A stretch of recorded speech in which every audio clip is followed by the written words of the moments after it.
Hello students, welcome to my channel vision Guru. So ఇవాళ మనం దో Kalakar lesson part 2 explanation అనేది చూడబోతున్నాము. సో మనం పార్ట్ 1లో అరుణ, చిత్ర అనేటువంటి ఇద్దరు ఫ్రెండ్స్ గురించి మనం మాట్లాడుకున్నాము. సో ఇద్దరు ఎంత స్నేహంగా ఉండేవాళ్ళు, వాళ్ళ గురించి మనం కొంచెం తెలుసుకున్నాం కదా. సో నెక్స్ట్ ఇవాళ మనం కంటిన్యూషన్ పార్ట్ చూద్దాము. సో ఇక్కడ మనము ప్రీవియస్ క్లాస్లో అరుణ, చిత్ర టీ తాగుతూ వాళ్ళిద్దరూ మాట్లాడుకుంటూ ఉన్నారు. సో అరుణకి వాళ్ళ నాన్న రాసినటువంటి లెటర్ అరుణ చదువుతూ ఉంది. సో చిత్ర ఇంతలో ఏం చెప్పింది, సో మా నాన్నగారు నాకు పర్మిషన్ ఇచ్చారు విదేశాలకి వెళ్ళి చదువుకోవడానికి, ఇక్కడ చదువు అయిపోయిన వెంటనే నేను అక్కడికి వెళ్తాను అని చెప్పింది. నెక్స్ట్ చూసినట్లయితే, హా భాయ్, ధనీ పితాకి ఇక్లోతి బిటియా టహరీ, తేరీ ఇచ్ఛా కభీ ఖాళీ జా సక్తి హై. సో ఇక్కడ చూడండి ఏం చెప్తుంది అరుణ. అవును నిజమే చిత్ర, నువ్వు ధనిక కుటుంబంలో పుట్టిన దానివి, ధనవంతురాలివి కదా, ఒక్కగానొక్క కూతురివి అందులో. సో మీ నాన్న నీ మాట ఎందుకు కాదంటారు, నువ్వు కోరుకున్నది ఎప్పుడైనా జరగకుండా ఉంటుందా అనింది. पर सच कहती हूँ, मुझे तो सारी कला इतनी निरर्थक लगती है, इतनी बेमतलब लगती है कि बता नहीं सकती. किस काम की ऐसी कला जो आदमी को आदमी रहने दे, ఆద్మీ నా నెహ్రేదే. ఇక్కడ చూడండి, సో ఏం చెప్తోంది అరుణ చిత్రతో, తన ఫ్రెండ్తో ఈ విధంగా అంటుంది. సో నిజం చెప్పాలంటే చిత్ర, నాకైతే నీ ఆర్ట్ అసలు నిరర్ధక్, అర్థం లేనిది అనిపిస్తుంది, వేస్ట్ అనిపిస్తుంది. ఇతనీ బేమత్లబ్ లగ్తీ హై కి బతా నహీ సక్తి, అసలు నేను మాటల్లో చెప్పలేను ఎంత వేస్ట్ అనిపిస్తుందో, యూజ్లెస్, అసలు ఎందుకు అది అలాంటి కళ.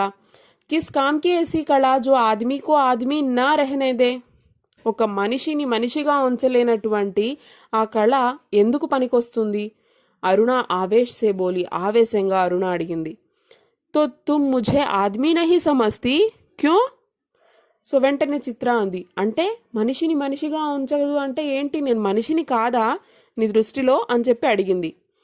తుఝే దునియా సే కోయి మతलब नहीं, दूसरों से कोई मतलब नहीं, बस 24 घंटे अपने रंगों और तूलियों में डूबी रहती है. दुनिया में कितनी बड़ी घटना घट जाए, पर यदि उसमें तेरे चित्र के लिए आइडिया नहीं तो तेरे लिए वह घटना कोई महत्व नहीं रखती. हर घड़ी, हर जगह, हर चीज में तू अपनी चित्रों के लिए मॉडल खोजा करती है. कागज पर इन निर्जीव चित्रों को बनाने की जगह 2-4 की जिंदगी क्यों नहीं बना देती. तेरे पास सामर्थ्य है, साधन है. చూడండి, అరుణ ఆవేశంగా, ఎంతో ఎమోషనల్గా తన ఫ్రెండ్ చిత్రతో ఈ విధంగా చెప్తుంది. సో ఏమని చెప్తుంది, నీకు ప్రపంచంలో ఏం జరిగినా నువ్వు పట్టించుకోవు. దూసరోన్సే కోయి మతలబ్ నహి, నువ్వు ఇంకొకరి గురించి ఆలోచించవు, ఇంకొకరిని పట్టించుకోవు. 24 గంటలు 24 అవర్స్ నీ ధ్యాస ఎందులో ఉంటుంది, ఆ కలర్స్, ఆ పెయింట్స్, ఆ బ్రషెస్, ఇందులోనే మునిగిపోయి ఉంటావు. ప్రపంచంలో ఏం జరుగుతుంది, ఎవరు ఎక్కడికి వెళ్తున్నారు, ఏం జరుగుతుంది ఏమీ పట్టించుకోవు. ఎంత పెద్ద సంఘటన జరిగినా కూడా అది ఒకవేళ నీ పెయింటింగ్కి ఒక ఐడియాగా పనికొస్తేనే నువ్వు దాన్ని చూస్తావు, పట్టించుకుంటావు. కానీ అదే నీ పెయింటింగ్కి పనికిరాని టాపిక్ అంటే అది ఎంత పెద్ద సంఘటన అయినా సరే నువ్వు దానికి విలువనివ్వవు. హర్ ఘడి, హర్ జగह, హర్ చీజ్ మే తూ అప్నే చిత్రోं के लिए మోడల్ ఖోజా కర్తీ హై. చిత్ర, నువ్వు ప్రతి నిమిషం కూడా, ప్రతి ప్లేస్ని, ప్రతి వస్తువుని, ప్రతి సంఘటనని కూడా నువ్వు ఎలా చూస్తావంటే, నీ పెయింటింగ్కి మోడల్ కావాలి, నా పెయింటింగ్కి ఒక థీమ్ కావాలి, ఒక ఐడియా కావాలి, నీ పాయింట్ ఆఫ్ వ్యూ ఎంతసేపు ఇలానే ఉంటుంది. కాగజ్ పర్ ఇన్ నిర్జీవ చిత్రోं को बनाने की जगह 2-4 की जिंदगी क्यों नहीं बना देती. तेरे पास सामर्थ्य है, సాధన్ है. సో ఈ కాగితాల మీద జీవం లేనటువంటి ఈ బొమ్మలు ఎందుకు పనికొస్తాయి, దానికి బదులుగా నువ్వు ఎవరైనా 2-3 జీవితాలని నువ్వు మెరుగుపరచొచ్చు కదా. నీ దగ్గర ఆ టాలెంట్ కూడా ఉంది, చేసే సామర్థ్యం కూడా ఉంది, సాధనం కూడా ఉంది. అంటే ఏంటి, హెల్ప్ చేయగల కండిషన్లో కూడా నువ్వు ఉన్నావు, మీకు డబ్బు కూడా కొదవలేదు. సో అలా నువ్వు ఎవరికైనా హెల్ప్ ఎందుకు చెయ్యవు అని అరుణ చిత్రతో అంది. వహ్ కామ్ తో तेरे लिए छोड़ दिया, मैं चली जाऊंगी तो जल्दी से सारी दुनिया का कल्याण करने के लिए झंडा लेकर निकल पड़ना. और चित्रा हंस पड़ी. సో అరుణ అంత ఎమోషనల్గా చెప్పిన మాటల్ని చిత్ర చాలా లైట్ తీసుకునింది. ఏమంటుంది, సో అమ్మా నువ్వు చెప్పావు కదా వాళ్ళకి వీళ్ళకి హెల్ప్ చేయాలి అని చెప్పేసి, ఆ పనులన్నీ నేను నీకు ఇచ్చేసానులే, నువ్వు ఉన్నావు కదా నా బదులుగా చేయడానికి, నేను వెళ్ళిపోయిన తర్వాత నువ్వు ఈ సమాజాన్ని ఉద్ధరిద్దు కానీ అప్పుడు నువ్వు ఒక జెండా తీసుకొని బయలుదేరదు కానీ అందరినీ నువ్వు బాగు చేయడానికి అని చెప్పేసి చిత్ర నవ్వేసింది. 3 दिनों से मूसलधार वर्षा हो रही थी। रोज़ अखबारों में बाढ़ की खबरें आती थी। बाढ़ पीड़ितों की दशा बिगड़ती जा रही थी और वर्षा थी कि थमने का नाम नहीं लेती। अरुणा सारा दिन चंदा इकट्ठा करने में व्यस्त रहती। एक दिन आखिर चित्रा ने कह दिया, तेरे इम्तिहान सिर पर आ रहे हैं, कुछ पढ़ती लिखती है कि नहीं, सारा दिन बस भटकती रहती है, माता पिता क्या सोचेंगे कि इतना सारा पैसा पानी में बहा दिया। సో ఏం జరిగిందంట, ఒక 3 days నుంచి కంటిన్యూస్గా భారీ వర్షాలు కురుస్తూ ఉన్నాయంట. సో రోజు పేపర్లలో అఖబార్ అంటే వార్తాపత్రికలు, న్యూస్ పేపర్స్, రోజు న్యూస్ పేపర్స్లో ఈ వర్షాలు తుఫాన్ల గురించి న్యూస్ వస్తున్నాయంట. సో తుఫాను బాధితుల పరిస్థితి చాలా దారుణంగా తయారైందట. వర్షా థీకి థమ్నే కా నామ్ నహీ లేతి, వర్షం అస్సలు ఆగే ప్రసక్తే లేదు అన్నట్టుగా కురుస్తూ ఉంది. అరుణ సారా దిన్ చందా ఇకట్టా కర్నే మే వ్యస్త రహతి. సో అరుణ ఏం చేస్తోంది, ప్రతిరోజు కూడా పొద్దున్నుంచి సాయంత్రం దాకా కూడా వీళ్ళ దగ్గర చందాలు వసూలు చేస్తుంది. ఆ తుఫాను బాధితుల కోసం వాళ్ళ సహాయార్థం తను చందా వసూలు చేస్తూ ఉంది. ఏక్ దిన్ ఆఖిర్ చిత్రానే కెహదియా. సో ఇదంతా చూసి ఒకరోజు చిత్ర ఈ విధంగా అడిగింది అరుణాని, तेरे इम्तिहान सिर पर आ रहे हैं, कुछ पढ़ती लिखती है कि नहीं. నీ ఎగ్జామ్స్ దగ్గర పడుతున్నాయి కదా అరుణ, అసలు నువ్వు చదవవా, సారా దిన్ బస్ భటక్తీ రహతీ హై, ఎప్పుడు చూసినా తిరుగుతూనే ఉన్నావు, మీ పేరెంట్స్ ఏమనుకుంటారు, ఇంత డబ్బు పెట్టి చదివిస్తున్నాము అంతా నీళ్ళలో కొట్టుకుపోయినట్టు అయిపోయింది కదా అనుకుంటారు కదా, నువ్వు చదువుకోవా, ఎగ్జామ్స్ రాయవా అని తన ఫ్రెండ్ అరుణాని చిత్ర అడిగింది. आज शाम को स्वयं सेवकों का एक दल जा रहा है, प्रिंसिपल से अनुमति ले ली है, मैं भी उनके साथ जा रही हूँ. చిత్ర की बात को बिना सुने उसने कहा. సో చిత్ర చెప్తూ ఉంటే కూడా అరుణ పట్టించుకోలేదు. అరుణ ఏం చెప్తోంది, ఈరోజు సాయంత్రము కొన్ని సంస్థల వాళ్ళు టీమ్స్ వెళ్తున్నారు, ఎందుకు అంటే తుఫాను బాధితులకి హెల్ప్ చేయడం కోసం. నేను ప్రిన్సిపల్తో మాట్లాడాను, ప్రిన్సిపల్ పర్మిషన్ కూడా తీసేసుకున్నాను, నేను కూడా వాళ్ళతో పాటు సాయంత్రం వెళ్తున్నాను అని చెప్పేసి తన ఫ్రెండ్ చిత్రాకి చెప్పేసింది. చిత్ర చెప్తున్న మాటల్ని పట్టించుకోకుండా చిత్రాకి చెప్పేసింది అరుణ.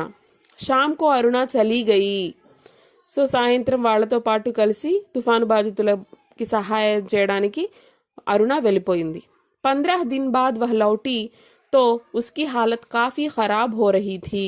सूरत ऐसी निकल आई थी कि मानो 6 महीने से बीमार है. సో ఒక 15 days తర్వాత అరుణ మళ్ళీ రిటర్న్ వచ్చిందట. సో రిటర్న్ వస్తే ఎలా ఉంది తను చూడ్డానికి, సో మొహం అంతా కూడా పీక్కుపోయి, అది చూడ్డానికి ఎలా ఉంది అంటే 6 మహీనే సే బీమార్ హై.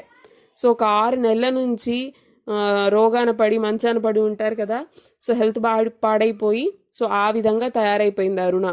చిత్ర ఉస్ సమయ గురూజీకే పాస్ గయి హుయి థీ. సో చిత్ర ఆ టైంలో రూమ్లో లేదు, సో వాళ్ళ గురువు దగ్గరికి వెళ్ళుంది. अरुणा नहा धोकर खा पीकर लेटने लगी, तभी उसकी नज़र चित्रा के नए चित्रों की ओर गई. 3 चित्र बने रखे थे, तीनों भाड़ के चित्र थे. जो दृश्य अपनी आँखों से देख कर आ रही थी वैसे ही दृश्य यहाँ पर अंकित थे. उसका मन न जाने कैसा कैसा हो गया. సో తన ఫ్రెండ్ లేదు ఇక్కడ, చిత్ర లేదు. సో అరుణ ఇంటికి వచ్చింది, రూమ్కి వచ్చింది. వచ్చి ఫ్రెష్ అప్ అయిపోయి కొంచెం తిని అలా పడుకొని తన పక్కన ఉన్నటువంటి చిత్ర గీసినటువంటి ఒక 3-4 పెయింటింగ్స్ ఉన్నాయి అక్కడ. సో వాటి వైపు చూసిందనమాట. అక్కడ చూస్తే ఆ పెయింటింగ్స్ అన్నీ దేనికి సంబంధించినవి అంటే ఈ తుఫాను బాధితులు, దీన్ని అంటే ఇల్లు కోల్పోయిన వాళ్ళు, సో ఆ సీన్స్ అన్నీ కూడా ఇక్కడ చిత్ర పెయింటింగ్స్ లాగా వేసుందనమాట. ఇన్ని రోజులు అంటే ఈ 15 days ఇక్కడ మనకి అరుణ వెళ్ళి ఆ వానల్లో అక్కడంతా ఉండి వాళ్ళందరికీ హెల్ప్ చేసి ఆ పరిస్థితులని కళ్ళతో చూసొచ్చిన తర్వాత ఇక్కడ అవే దృశ్యాలని పెయింటింగ్స్లో చూసేసరికి తన మనసు అసలు ఉండబట్టలేకపోయిందనమాట. సో చూసి తను చాలా బాధపడింది. शाम को चित्रा लौटी तो अरुणा को देखकर बड़ी प्रसन्न हुई. సాయంత్రం చిత్ర వచ్చింది రూమ్కి. వచ్చి రాగానే అరుణాని చూసింది. క్యో చిత్ర తెరా జానే కా తయ హో గయా. సో చిత్ర వచ్చింది. చిత్ర వచ్చి తన ఫ్రెండ్ని చూసి చాలా సంతోషపడింది. అరే ఇన్ని రోజుల తర్వాత వచ్చింది కదా అని చెప్పేసి. అరుణ అడిగింది, ఏ చిత్ర నువ్వు వెళ్ళాలి అనుకున్నావు కదా, నువ్వు వెళ్ళడం ఫిక్స్ అయిపోయిందా అని అడిగింది. హా अगले बुध को मैं घर जाऊंगी और 1 सप्ताह बाद हिंदुस्तान की सीमा के बाहर चली जाऊंगी. उल्लास उसके स्वर में झलक रहा था. సో చూడండి ఏమైంది ఇక్కడ అంటే తను ఫారెన్ వెళ్ళాలి, విదేశాలకు వెళ్ళాలి అనుకునింది కదా. సో దాని గురించి అడిగింది. అడిగితే చిత్ర ఏం చెప్తుంది, అవును ఫిక్స్ అయిపోయింది. సో నేను వచ్చే బుధవారం రోజు ఇంటికి వెళ్తాను. సో అక్కడ ఒక 1 వీక్ ఉండి తర్వాత నేను భారతదేశ అంచుల పైనుంచి అలాగా విదేశాలకి వెళ్ళిపోతాను అని చాలా ఎనర్జెటిక్గా చాలా సంతోషంగా చెప్పిందనమాట చిత్ర అరుణతో. సో ఇది మనకి మిగతా సెకండ్ పార్ట్ అనమాట. సో దీని థర్డ్ పార్ట్ ఎక్స్ప్లెనేషన్ అనేది మనం నెక్స్ట్ వీడియోలో చూద్దాము. సో ఇంతవరకు మీకు అర్థమైంది అనుకుంటున్నాను. Thank you.